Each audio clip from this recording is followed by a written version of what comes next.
All right, everybody, this is going to be lesson 14, but it's really just review from Algebra 2 and pre-cal, exponential and logarithmic functions.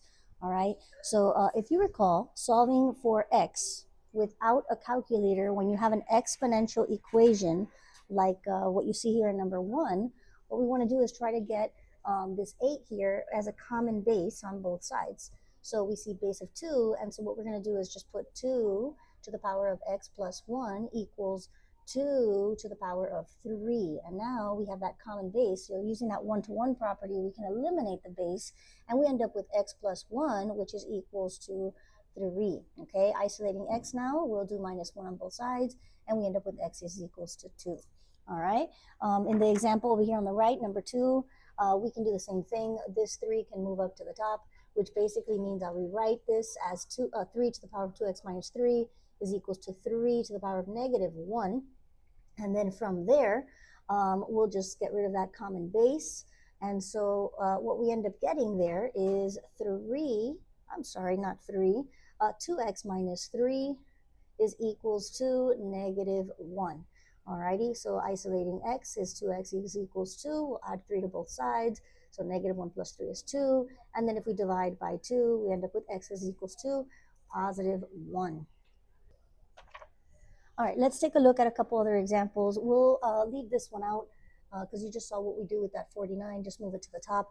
But let's look at number 3 because we haven't really seen much of a radical recently. So, okay, can we get these things with a common base? Well, 32 cannot be changed as a common base of 4. But one of the things that I can do is get a base of 2. So I'm going to put 2 to the power of 2, right? And then, of course, I have that power of 5x minus 1 equals 2. Now 32 is the same as 2 to the power of 5, and then I'm going to put that's just 32, remember. So anytime we have a cube root, it's because we have a power of 1/3. Okay, so now that we have that common base, get rid of the common base and multiply your exponents out here. So if we distribute this 2, we're going to get 10x minus 2 equals to 5/3, and then I'll just go ahead and add 2 to both sides. So when we add 2 to this 5/3, that's what it looks like, right? And remember, we want a common denominator, so we want to multiply this by 3, and so we end up with 6 over here and 3 on the bottom.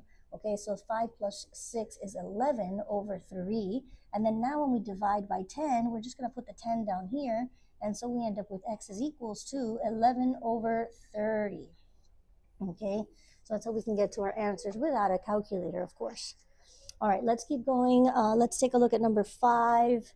And number 5, I love it because what we're seeing here is 8 to the power of 5 minus 2x is equals to 1. Well, we can't really get a common base here. And even if we change 8 so that it's 2 to the power of 3, we still don't have the common base there with this 1. Okay, so we have to get more creative as far as what we could do. All right, so one of the things that I like to do here is I like to just apply an ln on both sides. Like this, ln of 1. Alrighty, and then now we just kind of solve for x. Okay, so whenever you take a log of 1, it's always going to give you 0, but whenever we see this ln of 8 to the power of 5 minus 2x, we're going to use a power rule here, which means we can move this 5 minus 2x to the front, and then what that does is it gives us 5 minus 2x, right, times this ln of 8, all right? So if I wanted to isolate this 2x, or just this x, I'm going to divide by ln of 8 on both sides, so I can get rid of this, and I get 5 minus 2x is equals to 0, now minus 5 on both sides, and I get negative 2x is equals to negative 5, okay?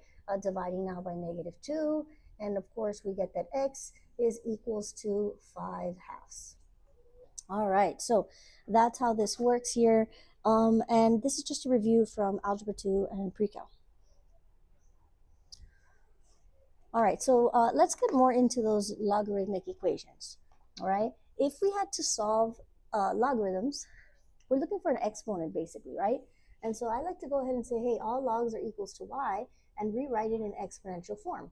So I know that the base here is 2. It's going to be 2 to the power of y is equals to 8.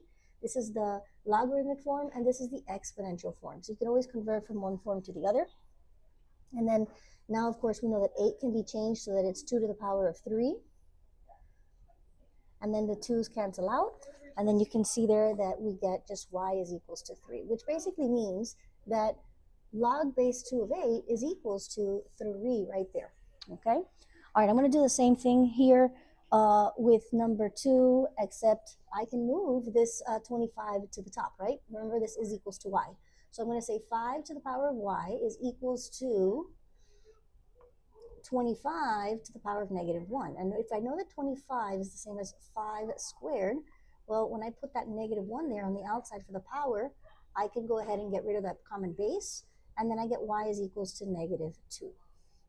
All right, so again, just common properties from pre-cal and algebra 2 that we should be remembering. So I'm going kind of quickly here because this is really just review.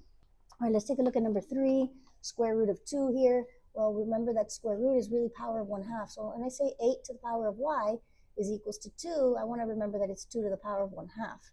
So I'm going to change out my 8 so that it's 2 to the power of 3.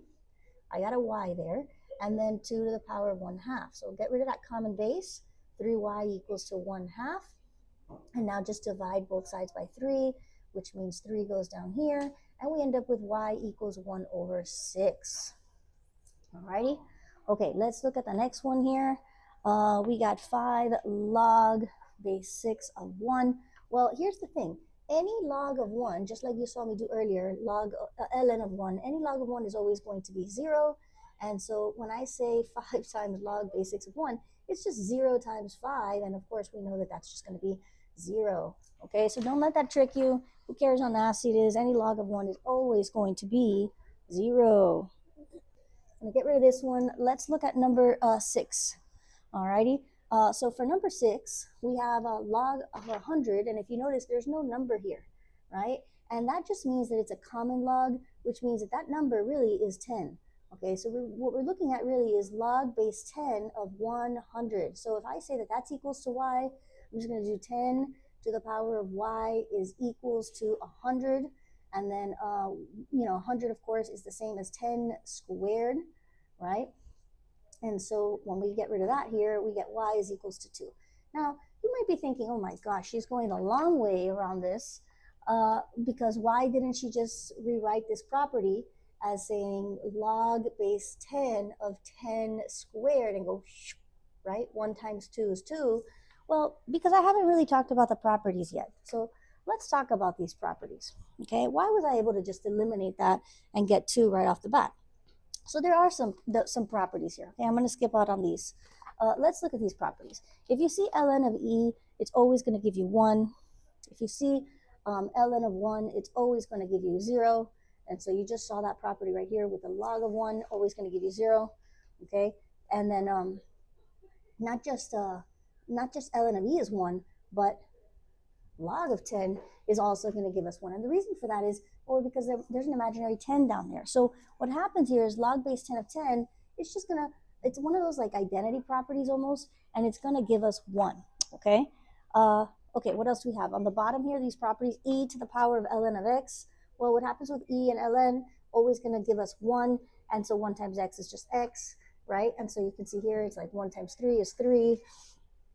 But there's a couple more properties that I want to talk about. How come this one is 1, right? And it's because you basically have log base b of b, and that's why it's 1. So anytime the base is the same number as the one right after it, it's always going to be 1. And similarly, log base b of b, and then what if you had like an exponent here?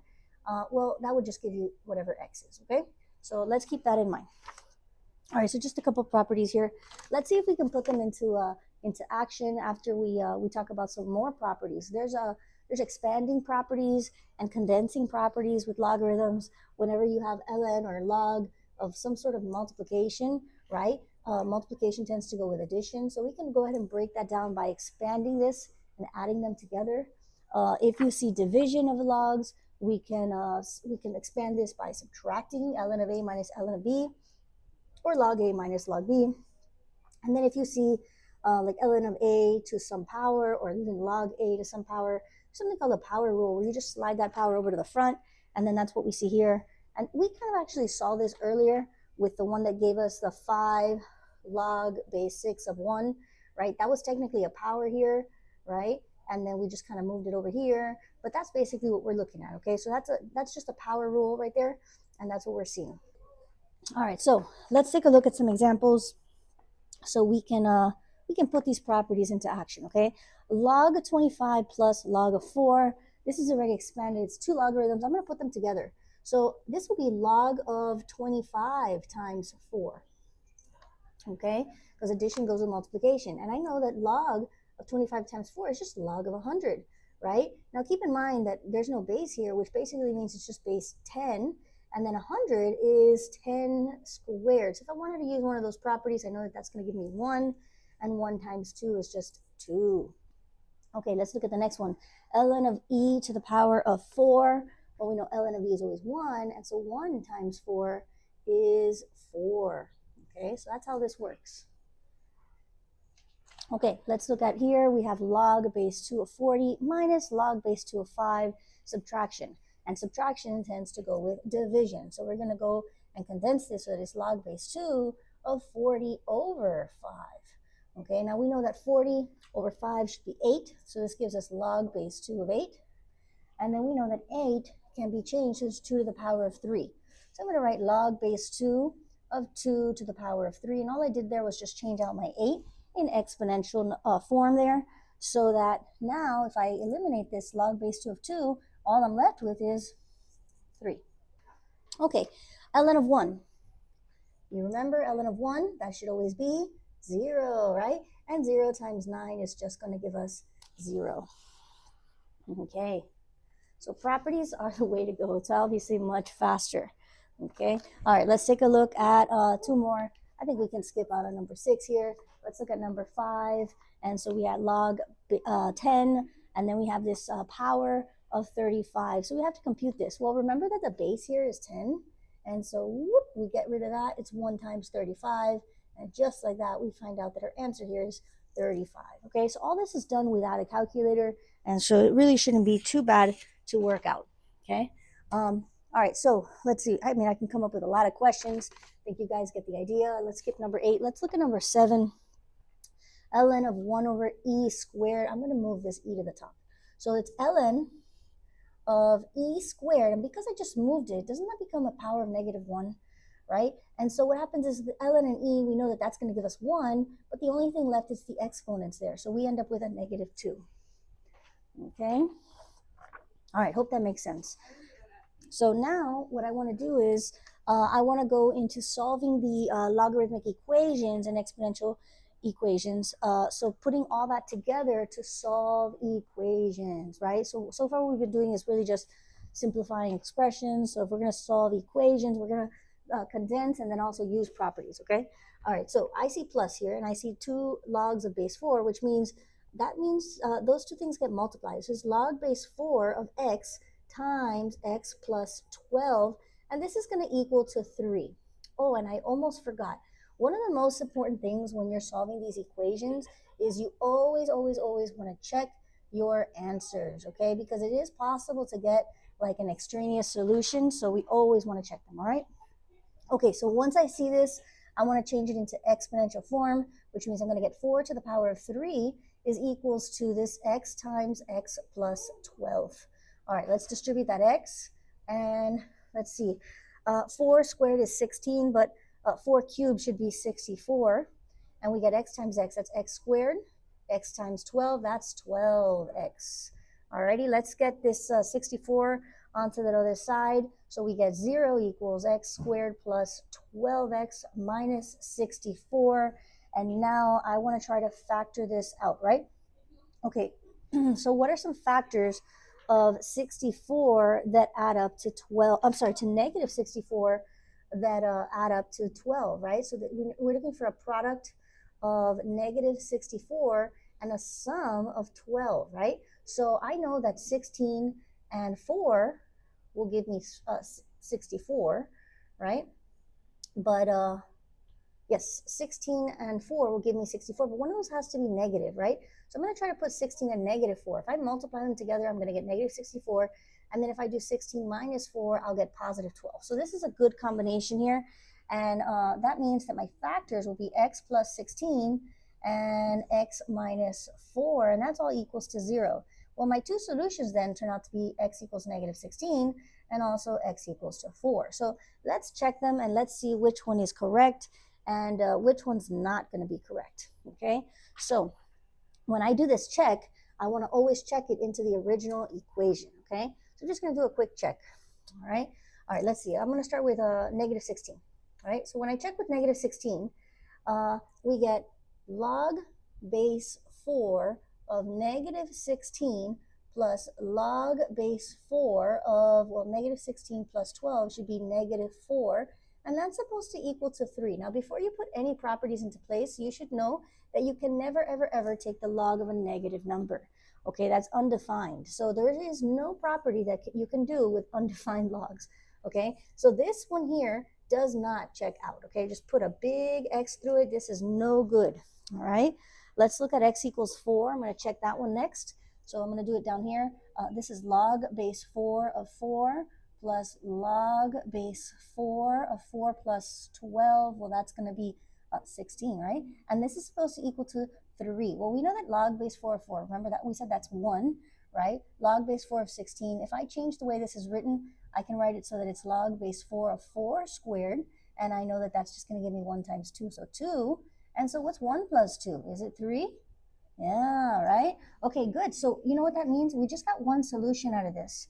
All right, and if we just got one solution out of this, that is the only solution to this logarithmic equation, okay? Remember, we said this other one did not check out, so only one solution once again. Let's skip this one. This is kind of similar. Let's do number 3. ln of x is equals to 7, right? Okay, when I see an equation like this, I need to get creative on how I can isolate the x. It's almost by itself. So I know that e and ln, they have like that cool relationship where they give us 1. So I'm just going to do something called exponentiating both sides. I'm going to apply an e to both sides of this equation. And that looks like this, exponentiate, which means e to the power of whatever. Okay, so now e and ln, it's going to give me 1, so 1 times x. Well, that's just x. And I'm just going to be left with e to the power of 7. Now, if I had a calculator, I can compute that. But if this is non-calculator, that is your answer. Okay, all right, you can imagine number 4 works exactly the same way. By the way, if I wanted to check my answer, I would just plug that in, right? So I would say ln of e to the 7 is equals to 7, and you could see there 7 equals 7. This checks out, right? Okay, let's look at number 5. ln of x plus ln of 2 is supposed to equal to 4. Well, I know that they're both ln's, so I can see a multiplication property in play here. So I'm going to go ahead and say this is ln of 2x, which is equals to 4. Okay, now how do we get rid of ln? That's right, do the e. So if we do the e, exponentiating both sides is e and ln cancels out, and we end up with 2x is equals to e to the power of 4. Alrighty, now we just divide 2 on both sides, and we'll end up with x is equals to e to the 4th power divided by 2. This one's a little bit more fun to check, but it can be done. Let's see, e to the x is equals to 5. Well, if I want to get x by itself, what could I do? Well, what goes with e? ln, right? So if I just apply an ln on both sides of this equation, kind of like what we did earlier, right? Doesn't e and ln always give us 1? And so then we get x is equals to ln of 5. All right, now if you wanted to check it, we'll just say e to the power of ln of 5 is equals to 5. Let's see, e and ln is 1, so 5 is equals to 5. This also checks out, okay? And this works out kind of nice. This is really just the graphs of the different functions, just to refresh your memory. This was covered in pre-calculus. So the graph of e to the x is, of course, a growth function, right? We talked about it being like a concave up function. And anyway, this is the graph of e to the x, right? We also talked about the graph of ln of x, right? And how that one was like concave down, right? And it also represents an exponential growth, but you know, we just kind of talked about the behaviors of those graphs and stuff. I don't think we really talked about this other one on the top here, e to the negative x. So just in case you do see that, That's what that one looks like. Or maybe we did. But anyway, that negative x up there is just a reflection of the y-axis. All right, so I just wanted to talk about that for a second so that, you know, if you see it and you have to do something with these graphs, it kind of refreshes your memory a little bit. All right, so that wraps up lesson number 14. And remember, this is really just review from Algebra 2 and Pre-Cal, so I hope it wasn't too rough.